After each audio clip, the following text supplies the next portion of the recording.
What's up, Mavletic lovers and listeners, and welcome back to another episode of Maverick Postgame. We hope some of you got to see some of our athletics this past week. If not, don't worry, because today we got another full show for you as football has their first home game. And men's soccer has their first loss of the season. Plus, the women's soccer team wins their home opener. And the volleyball record a split weekend. All of that and so much more as we move ahead into this recap-packed episode of Maverick Postgame. So with that being said, I'm your host, Grace Metcalf. And I'm Bella Albert. Let's dive into all the game-breaking stats, off-the-wall wins, heartbreaking losses, and in-depth analysis of our CMU athletics. Roll it!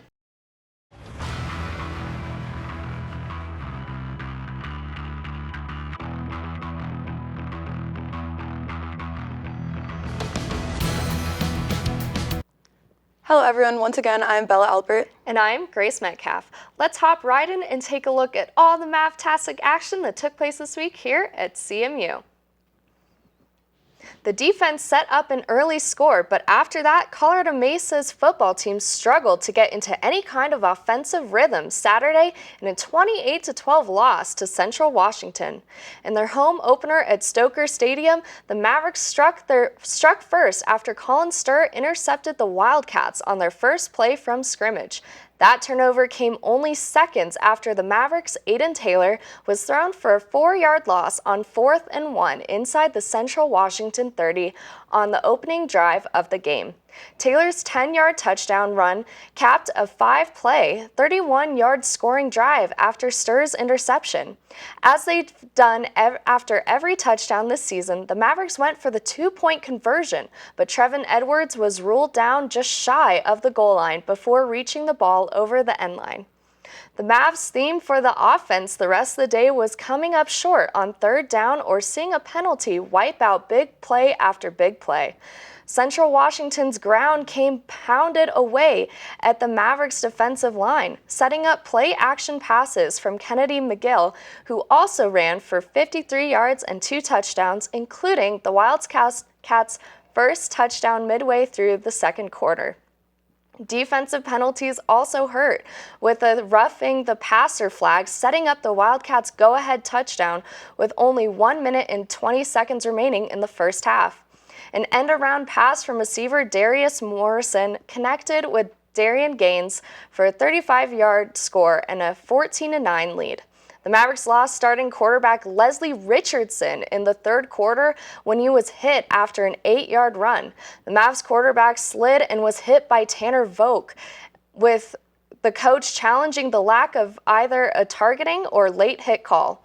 After review, the officials did not penalize Central Washington. Leo Amave, who led the Mavericks on their winning drive in the season opener, hit Kazon Villa with a 7-yard pass on his first play, but Villa fumbled the ball, which was recovered by Central Washington. 9 plays later, McGill ran it in from 3 yards out for a 21-9 lead. Another short run early in the fourth put the Cats up 28-9 before Moon kicked a 35-yard field goal midway through the fourth to finalize the score.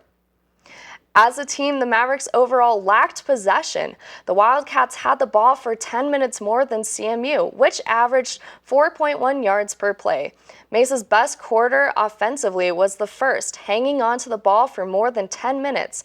After that, though, CMU didn't possess the ball for more than 5 minutes and 54 seconds and had it for just more than 3 minutes the entire fourth quarter. The Mavs lacked on the run game, only obtaining 62 rushing yards. Meanwhile, the Wildcats recorded 221 yards.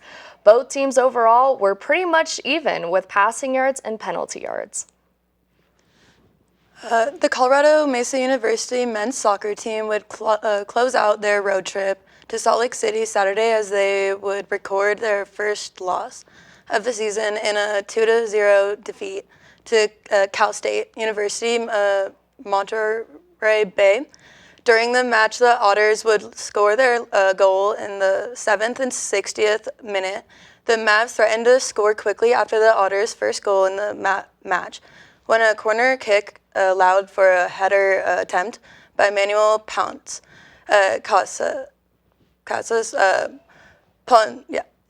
but his shot would miss high and bounce off the crossbar. Colorado Mesa will continue their trend of playing on the road next week as they return to Durango, Colorado, to close out their non-conference portion of the schedule with matches against Montana State University and Simon Fraser University at neutral site. Dirks Field. As a team, the Mavericks would only attempt one shot in the first half before attempting 9 more in the second to try and overcome the deficit. CSMB would outshoot the Mavs with 18 shots themselves. Sarah Dunn would secure her first game-winning goal of the season, and 2 other Mavericks would tally goals as the number 18 Colorado Mesa University Mavs would battle to a 3-2 victory over St. Martin's University in their home opener on Community Hospital Unity Field. Friday night's game was nothing less than exciting as both veterans and emerging stars on the team made their presence known. The trio of Dunn, Kylie Wells, and Sullivan Randall would all score goals to match the team's season total of goals in just one night. Dunn would secure her second goal of the season, as Wells and Randall would each mark their first. Just Wells' goal would go unassisted. During the match, CMU looked to make the offense their focus that night as they held possession of the ball for 64% of the time. This possession was highlighted when only 11 minutes into the match, Randall would spend a handful of Saint defenders on a long kick downfield from goalkeeper Keely Wizarek to score her first goal of the season. Randall, in her career, has now tabbed 22 goals and is currently the team's leader in assists this year. Wizarek would also earn her first career assist. Wells would join in on the fun not much long after she too scored for the first time this season when she raised the Mavs lead to 2-0 in the 23rd minute. St. Martin's retaliated with a goal of their own in the 27th minute to close the lead to just 1. The Saints would then further press the Mavs as they tied the match up in the 41st minute on an open goal by Lopez. As a team, the Mavericks had their most offensive night of the year, as in total, they would take a staggering 20 shots, with 10 of them being on goal. St. Martin's would only take 3 shots. 11 different players for Colorado Mesa would attempt a shot. The Mavs would also end with 8 corner kicks compared to the Saints' 2. Repeat tournament MVP Sydney Leffler recorded 20 kills on a 58.6% hitting as the Colorado Mesa University Maverick bounced back from an afternoon defeat to sweep Cal State. Dominguez Hills is in the nightcap of the Holiday Inn Express Maverick Fall Classic on Saturday evening in Bronson Arena. The Mavericks trailed 17-12 in the opening set, but a trio of 3-0 runs to help pull event at 21 on back-to-back services. Ace from Martin the Toros then took a 22-21 lead before Leffler and Hunt put down kills to give the Mavs their first set lead since 5-4.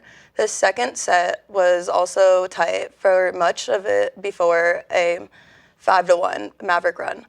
Only paused by a service error put the Mavs in front 21-17. The torso could not recover as Leffler, Tadlock, Breeding, and Hunt all put down kills in the closing stages to put the Mavs ahead, 2-0 overall. As a team, the Mavericks finished the night with 54 kills, 20 more than the Toros, who still hit a respectable 24.2% as a team. Jade Belanti and Jane Stewart won both of their singles matches and were on 2 winning doubles teams on Saturday as the CMU women's tennis team bounced back with a pair of victories in the Pueblo duels. The Mavericks held off 2 Kansas opponents, Newman 4-3 and Fort Hays State 5-2 to even their duel record to 2-2 this fall.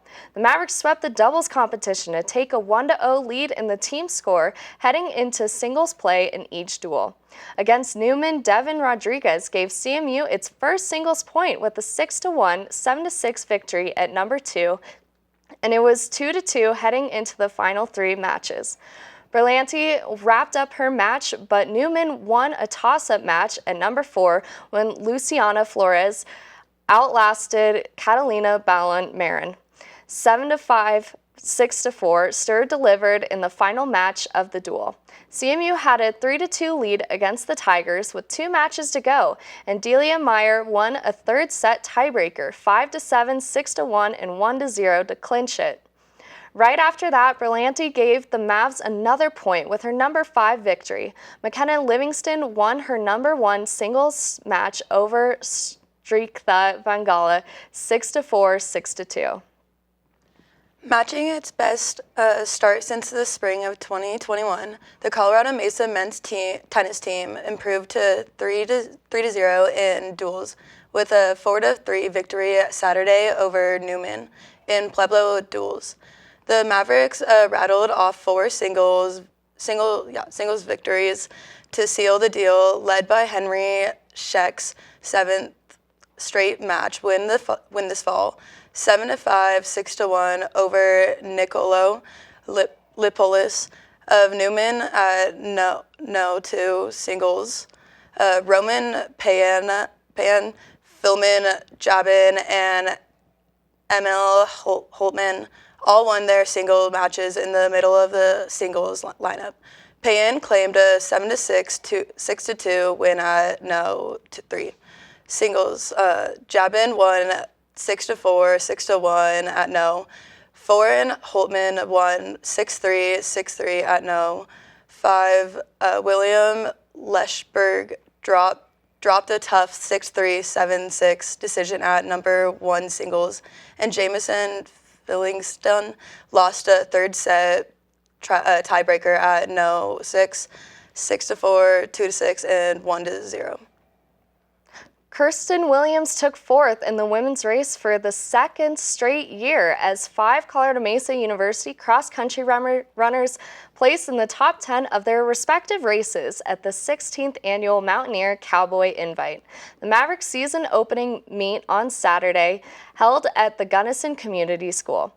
Williams finished the women's 5,000-meter race in 18 minutes and 35.98 seconds as Kate Lindstedt, and Autumn McQuitty led the CMU women. Meanwhile, Kevin DeGree led the Maverick men with a 9th place finish in the earlier 8K race, finishing in 26 minutes and 55 seconds. Teammate Tristan Charles was right behind, taking 10th in 27 minutes and 2 seconds to claim his 4th straight top 10 finish in the meet. He was 3rd last year, 8th in 2022, and 10th in 2021. The Mavericks and host Western Colorado University Monterreys were the only teams in the small meet that also included a handful of unattached runners. Now that we've recapped some of the games, it's time to announce our Maverick of the Week. Our Maverick of the Week goes to Sullivan Moon. Sullivan, the CMU kicker, was selected the RMAC Special Teams Player of the Week on Monday.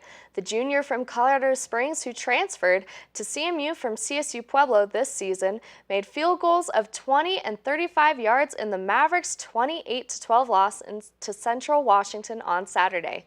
He averaged 38 yards on 4 punts, placing 2 inside the 20-yard line and unleashing a 67-yarder in the third quarter that pinned the Wildcats back at their own 4. 3 of Moon's 4 kickoffs went into the end zone for touchbacks, and another was fielded at the 7 and returned to the 18. Congratulations, Sullivan, for your outstanding performance. You are Maverick of the Week.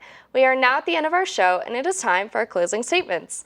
My closing thought is on how last week the cycling team took 3rd place in the 2024 USA Cycling Collegiate National Championships in Pennsylvania.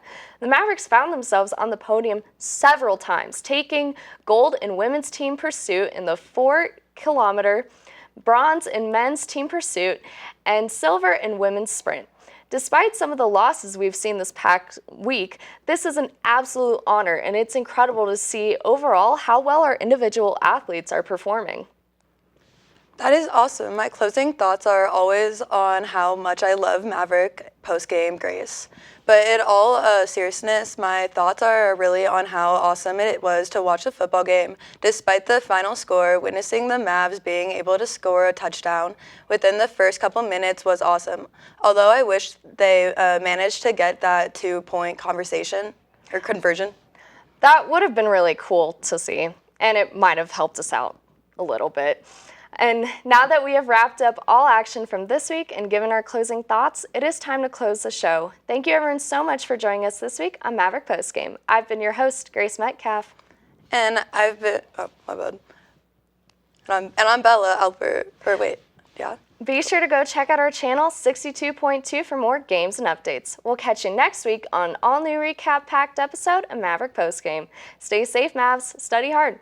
Go to a game or two, and of course, have yourselves a Mesa amazing day.